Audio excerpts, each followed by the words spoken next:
Ladies and gentlemen, seekers of truth, wanderers through the vaults of forgotten history, lend me your mind for a moment and your spirit for a journey into the forbidden. There exists a book shunned by churches, hidden from the masses, and whispered of only in the shadows. A book that speaks of angels who fell not by sin, but by design, of beings who taught mankind the secrets of heaven and earth and paid the ultimate price. It tells of watchers who descended from the stars, of ancient knowledge mankind was never meant to possess, and of a cosmic rebellion that reshaped our destiny. For centuries, it was buried, condemned, and nearly erased from memory. What terrible truths could be so dangerous that they demanded silencing across continents and centuries? Today, we will not merely uncover the forgotten words. We will ask the deeper question. Were they trying to protect us or hide something far more disturbing? The book is known as the Book of Enoch, and its secrets begin now. But first, let us understand the man behind the mystery. In the book of Genesis, he appears only briefly. And Enoch walked with God, and he was not, for God took him. Genesis 5 verse 24. That's it, a line, a whisper. But behind that whisper lies a thunderclap. Enoch was the seventh patriarch after Adam, the great-grandfather of Noah, and, according to the Book of Enoch, a man chosen by the heavens themselves. Unlike any other mortal, Enoch is taken alive into the heavens. He becomes the scribe of God, a messenger between dimensions. Now consider this. Many ancient cultures have a figure eerily similar to Enoch. In Greek mythology, we find Hermes Trismegistus. Hermes, the thrice great, a divine scribe, master of alchemy, astronomy, language, and secrets. He too, like Enoch, journeyed between the worlds and wrote volumes of forbidden knowledge, the Hermetica, texts feared and suppressed by the church. Hermes was a messenger between gods and mortals. Sound familiar? Thoth, the Egyptian scribe of the gods. To the ancient Egyptians, he was Thoth, the ibis-headed god of wisdom. Thoth was the divine recorder. He measured the stars. He invented writing. He judged souls. He taught language and science to mankind. Thoth was the heavenly scribe who ascended the celestial bark. Does this not mirror Enoch, who too wrote the secrets of heaven and earth and judged the fallen watchers? In Islam, Enoch is known as Idris, the one lifted up. The Quran states, and we raised him to a high station. Quran 19:57. He is described as a sage, a prophet, a friend of angels. Ancient Islamic scholars debated whether he was the first to write, the first astronomer, the first to understand the stars. Sound familiar? In Mesoamerican mythology, the figure of Quetzalcoatl, the feathered serpent, was the god who brought knowledge, calendars, writing, and astronomy. He too left the earth, promising to return. He was bearded, robed, wise. And where did he go? He sailed east across the sea of stars. Another Enoch? Vyasa and Narada, sages of the Vedas. In Hindu traditions, the sage Vyasa compiled the Vedas, dictated by the divine. The celestial sage Narada is a messenger who travels across realms, delivering knowledge to gods and mortals alike. Like Enoch, they move freely between worlds, bridges between the divine and the human. Odin, the seeker of hidden wisdom. And even in Norse myth, there is Odin, who sacrificed himself on the world tree to gain knowledge of the runes, the language of the gods. He wandered the 9 realms, always seeking the hidden. And is it not Enoch, too, who was shown the secrets of creation and judgment? Odin's 2 ravens, Hugin and Munin, meaning thought and memory, echo the dual nature of Enoch as both recorder and revealer. In Babylonian lore, there's Nabu, the god of wisdom and writing, inscriber of divine destiny. Across the ancient world, we find this figure again and again, a man who ascends to heaven, who learns divine knowledge, who returns to teach mankind, and who is later deified or suppressed. This is not coincidence. This is memory. Enoch is not just a man. He is the prototype, the blueprint, the cosmic librarian who appears under many names. across many lands, and always he is associated with the stars, which leads us to his final fate. By now, you may be wondering, if this book was banned, buried, and condemned, how are we even reading it today? Now that is a tale worthy of the gods.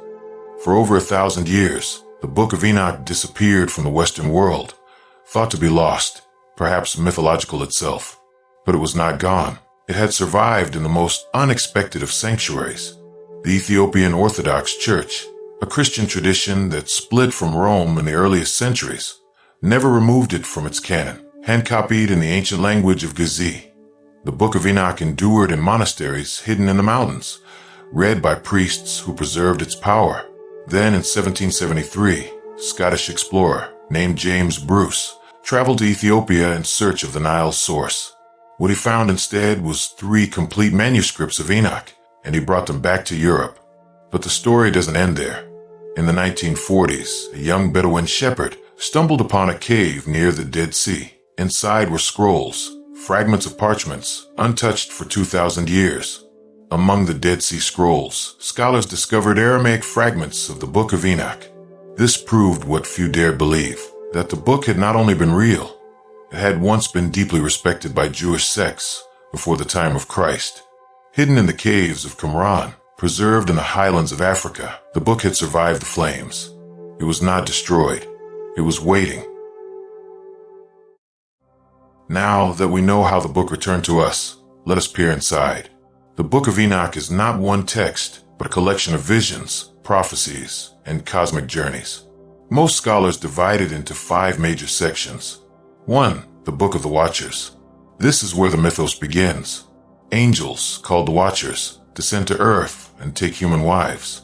Their offspring are the Nephilim, giants of immense power who corrupt the earth. The Watchers teach mankind forbidden arts, weapon making, astrology, and sorcery. God commands archangels Michael, Raphael, Uriel, and Gabriel to imprison these angels and flood the earth. This is Genesis, amplified, a cosmic courtroom, a war in the heavens. 2. The Book of Parables, or Similitudes. Here, Enoch is shown prophetic visions of judgment where the righteous are vindicated and the wicked punished. Most significantly, this book introduces the concept of the Son of Man, a messianic figure who will judge the fallen and reign over earth centuries before Christ. This book described a divine Son of Man who pre-existed the world, a striking foreshadowing of Christian theology and a reason why early church fathers found it both illuminating and dangerous. 3. The Astronomical Book, one of the most mysterious sections.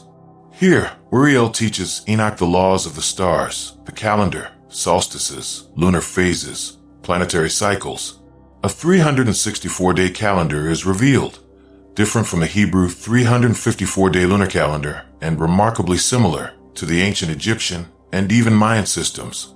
Enoch learns how time works, how seasons move, how cosmic order reflects divine will. It's astronomy, it's mysticism, it's pre-modern astrophysics. 4. The Book of Dream Visions.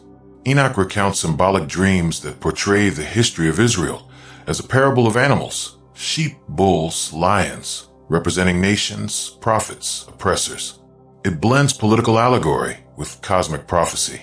Some dreams are interpreted as foretelling the Babylonian exile. Others seem to stretch into future apocalyptic events yet to unfold. 5. The Epistle of Enoch. This is Enoch's farewell letter to humanity, a final warning about judgment, righteousness, and the fate of souls. It is part myth, part theology, part science, and part prophecy. And yet it has coherence, a unified cosmology unlike anything found in traditional scripture. It describes realms beyond earth, beings not human, and laws that govern not just flesh, but the stars.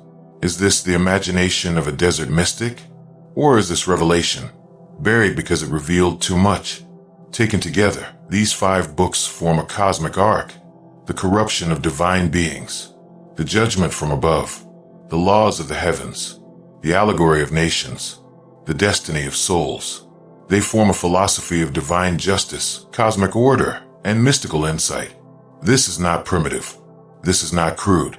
This is structured revelation, as advanced as any sacred text in human history, and it was hidden for centuries. Why? Well, we've already begun to uncover that. Now, I ask you to consider this carefully. Enoch's account is not unique. It is echoed with stunning consistency by cultures all over the world. In Sumer, the Anunnaki came from the heavens. They too created humanity through genetic manipulation. The gods took human wives. Sound familiar? In Greece, the gods of Olympus, immortals, frequently descended to earth, mated with mortals, and birthed demigods. Perseus, Heracles, Achilles, all hybrids. The gods taught science, warcraft, architecture, and law. Forbidden knowledge. Again and again, the pattern repeats. In India, the Mahabharata and Ramayana speak of the Devas and Asuras, celestial beings who used Vimanas, flying machines, to battle in the skies. Beings who gave mankind divine weapons, advanced medicine, and cosmic secrets. One tale describes a city destroyed by a weapon that left hair and nails falling out. Radiation sickness? Were these gods or highly advanced extraterrestrials mistaken as gods? In Norse myth, the Aesir, led by Odin, traveled via Bifrost, the Rainbow Bridge, a portal between realms. They mated with mortals, sired heroes, and carried weapons that crackled with thunder and fire. Thor's hammer, Mjolnir, was it magic or something more? Let us look closer at what the Watchers taught. Azazel taught the art of war, metallurgy, and the making of weapons. Semjaza taught enchantments and root cutting, early pharmacology. Others taught the course of the moon, stars, and celestial signs. How could an ancient Hebrew patriarch describe astronomy, chemistry, metallurgy, and medicine millennia before these sciences existed? More importantly, how could he condemn it as forbidden? Because Enoch knew this was not meant for humanity. Not yet. These were tools of the gods, beings not of this earth. And when mankind learned too much, the earth became corrupted. Chaos, war, famine, and destruction. And so came the flood.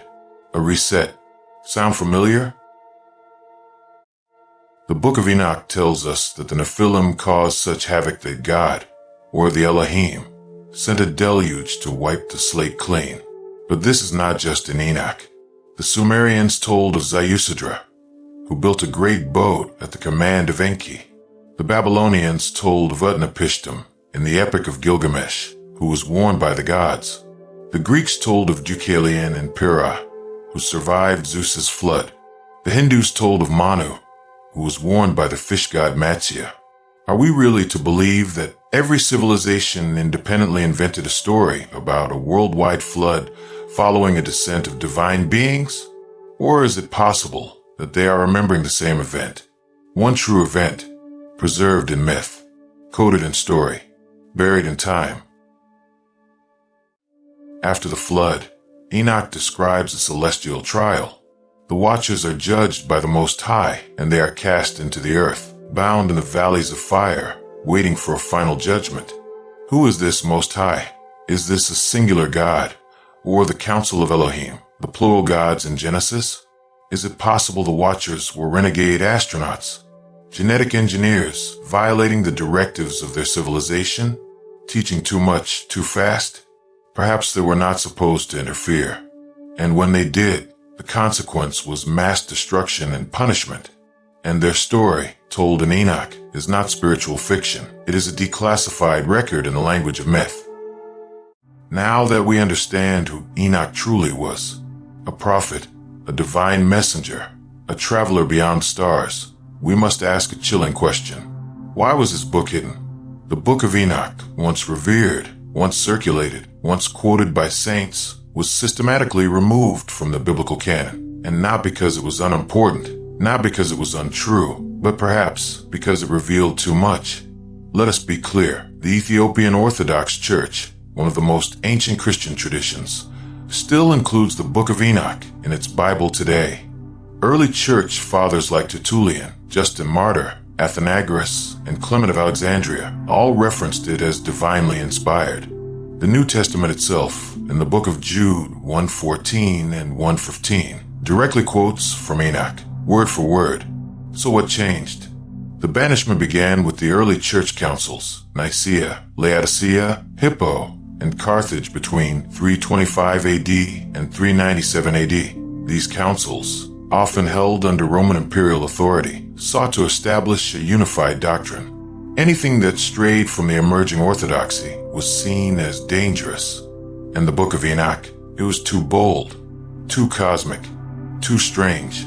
It described angels mating with humans, told of giants, the Nephilim, ruling the earth, claimed that divine knowledge had been stolen from heaven and given to man, suggested that divine beings came to earth and were cast down for their crimes. This was not theology. It was revolution. The early followers of Christ were mystics, ascetics, Gnostics, and visionaries. But as Christianity became the religion of the empire, it shifted. Authority, not insight, became paramount. The church did not want followers looking to the stars, or questioning the nature of angels, or reading about watchers falling in lust with mortals. That would have made angels too human, and humans too powerful. So Enoch was erased, branded heretical, buried under centuries of dust, until, by divine irony, it was rediscovered in Ethiopia in the 18th century and translated by Western scholars in the 19th. Make no mistake, Enoch was not banned because it was irrelevant. It was banned because it was dangerous. It challenged the hierarchy of heaven. It showed mankind as recipients of extraterrestrial wisdom, even victims of ancient divine intervention. It placed secrets of the cosmos in the hands of a humble man who ascended the stars. And that, my friends, was too much power for too many people. At the end of the book, Enoch is taken up into heaven by angelic beings. He describes stars as beings, not balls of gas. He describes the earth as a sphere with celestial mechanisms. He travels beyond the firmament. He sees other worlds. How? This is not a spiritual metaphor. This is a man describing something we'd now call interstellar travel. And here is the stunning part. And Enoch walked with God, and he was not, for God took him. Genesis 5 verse 24. He was taken, not buried, not killed, taken. Enoch was one of two figures in the Bible never to die because he left. And this detail is so uncomfortable, so challenging to traditional theology that the church cast the book aside. But we are no longer bound by dogma. We are explorers of truth. Now let me ask you, why would a text so central to early Christian thought be removed? Why would a book that explains the origin of evil, of fallen angels, of forbidden knowledge be erased? Because it conflicts with the narrative of divine simplicity. Because it suggests that gods are not omnipotent metaphors, but real beings with agendas, technology, and flaws. Because it reveals that we are not alone. They burned the books, but not the truth.